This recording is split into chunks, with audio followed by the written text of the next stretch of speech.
Oh, They both overdrive it. Absolutely uses him up. Oh, here we go. This is the biggest moment.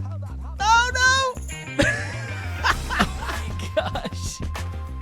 Welcome to another Money Lap Reacts. I'm Parker Kligerman, joined as always by Landon Cassill. These are the videos where we've actually mostly only reacted to NASCAR, so they've been NASCAR Reacts. But this time, we've been looking at your comments throughout all these videos, and we thought with the timing of this being just before the Rolex 24, we would look back at one of the greatest finishes in possibly motorsports history, but definitely the Rolex 24 history. That is the GTD Pro Battle in 2022 between two Porsche factory drivers in two Porsche 911s.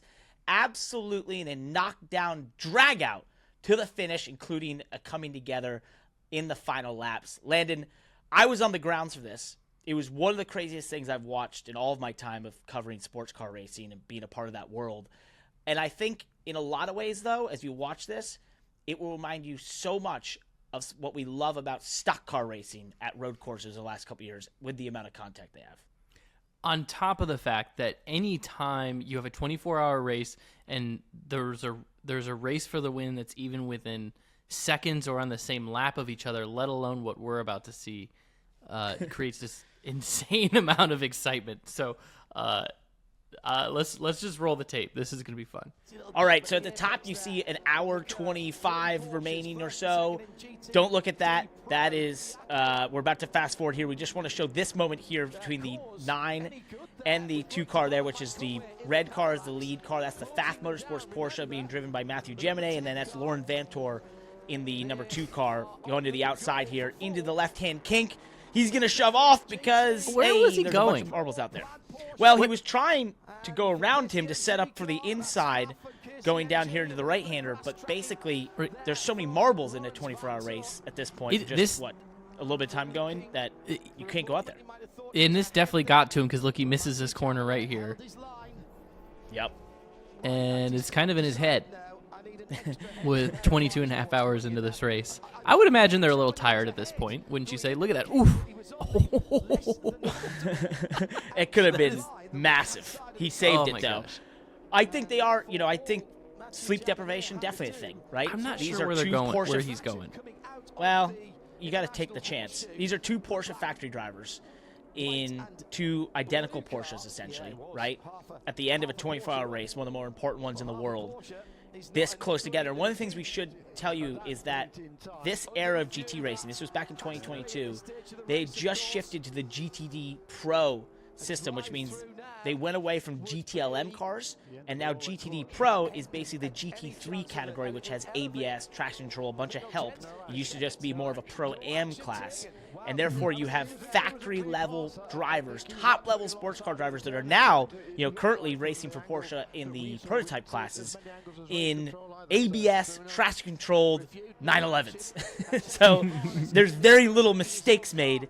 And now we fast forwarded to 10 minutes, 48 to go as we head into the what's now is the bus stop and now the Le Mans chicane. And what you'll see is a bit of an accordion effect because the cars are so identical, and because the ABS allows them to compress so much of the braking zone. It's really a fascinating battle between two pro drivers that just can't seem to get away from each other. Well, yeah, I mean, at that point, the cars are just they're capable of the same thing. They've made it 23 hours and 50 minutes into this race. They're not going to fail at this point. So it's just a matter of drivers hitting their marks. You see a look to the outside here by Vanthoor. Now you have I believe that was the leading LMP2 car that goes on to win at this time. And watch this down in the turn.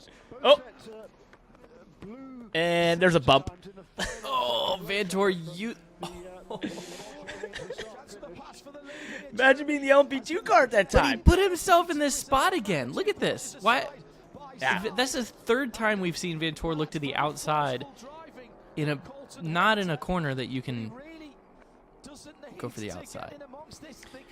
Well, and they have to deal with that traffic, right? Which is really frustrating because as a GT car, you're doing that for all 24 hours. But especially when you're in a major battle, to get split up by traffic is so frustrating. We've done endurance races in iRacing, and know that feeling and what that's like. And it's an intense moment when a faster car comes upon you and you're battling a car currently in your class. Meanwhile, with less than 10 minutes to go in a 24-hour race, majorly stressful. That bump, just think about this. That is to basically well into the above $500,000 range Porsche 911 GT3s bumping into each other like NASCAR stock cars. I went and looked at that 9 car after the race and could see all the little bump marks in the back. It was awesome. We're about to see them go in full NASCAR here in the last 7 minutes of this race. They will. And that's what I thought was, when I was watching this, there were so many drivers talking about, especially the pro ones, how when you take them and put them in these GT3 cars, which have so many, electronic aids, it really becomes tough for them to separate from each other. And you'll see that here with the draft down into turn 1 and Vanthoor a little bump again, one more time, trying to give him a little bump and run. Yeah, just the only way to get by. That's what they basically told me. Right, he's going to find himself on the outside again into the horseshoe. No!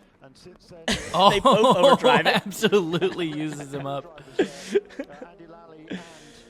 And you have still another- have other class traffic. This is Yeah, Interesting. LMP2 cars, once again, which are the bane of the GT Ooh, that's existence. tough. Look at that. Look at the role it played. Give him a huge run. Oh, back in the bumper again!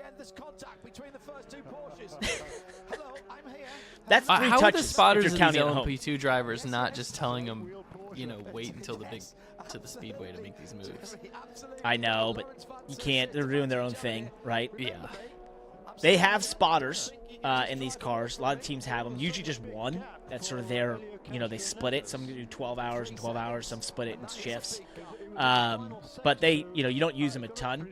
They also have great rear view cameras in these cars. So for the 9 of Mathieu Jaminet, the red car, he has a rear view camera that he's able to protect really well with.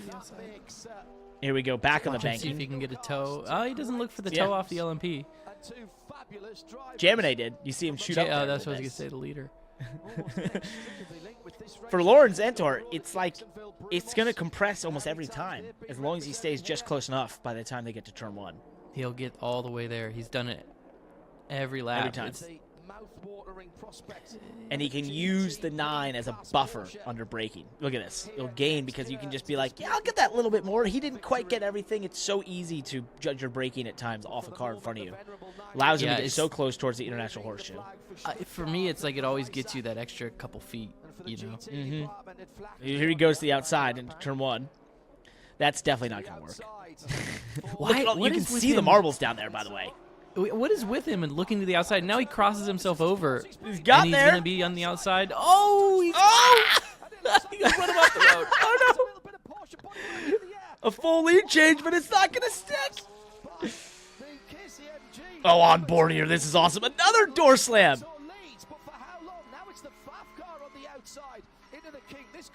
That's a full change. There it is. Maybe that's the move. The outside and the horseshoe puts you on the inside through the kink, and that's really what you want to be. Mathieu Jaminet is a pretty reserved guy when you talk to him in real life. I don't think that's the case when he was in the position he was there. That was definitely a little jab of the wheel to the left. Why do sports car drivers race with their shields up? I've never understood that. I don't think they have so they have air conditioning that comes out of the dash. That's how most of these cars operate.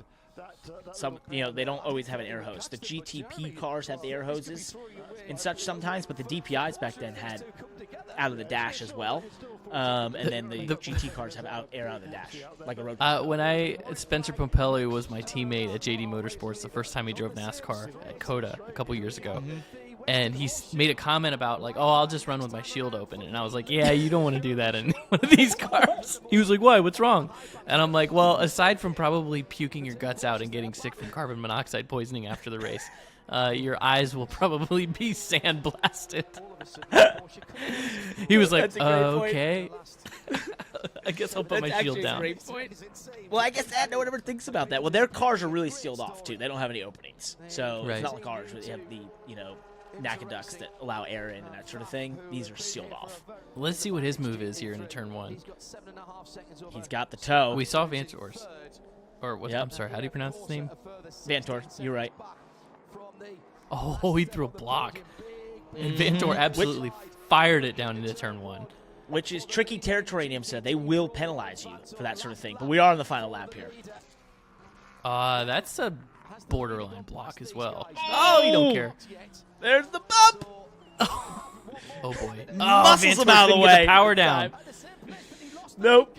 It just shoved him into those marbles. He couldn't quite get the grip on the exit. Oh my gosh. Oh, this is it. This is the final lap. Yep. Oh, he just kills him. Oh. Western end of the infield, side by side. Surely not round the outside of turn 6. This could end in tears for Let's Porsche. see here. Ferrari's closing in, and they may yet have one Oh gosh, they've got more traffic That's coming the up on them. oh. There's an LMP3 car. Those were just so bad because they're basically the same speed as the GTD cars in the straights, but they're so much faster in the corners. Oh, That was let's see. I Does can't it play a remember if this is role the in the last- final lap? Well, I can't remember if this is the last lap or they have 2 to go because the final lap got triggered by the leading car. I think this Look is at the this. final lap. All the way on the bottom. Oh, here we go. This is the biggest moment. Oh, no. Oh my gosh. No. Unbelievable. 23 hours and 58 minutes ends in a smoky, grassy slide through the bus stop, now Le Mans chicane, on the backstretch of the Daytona International Speedway. All their hopes and dreams for that team went up in smoke. Epic battle.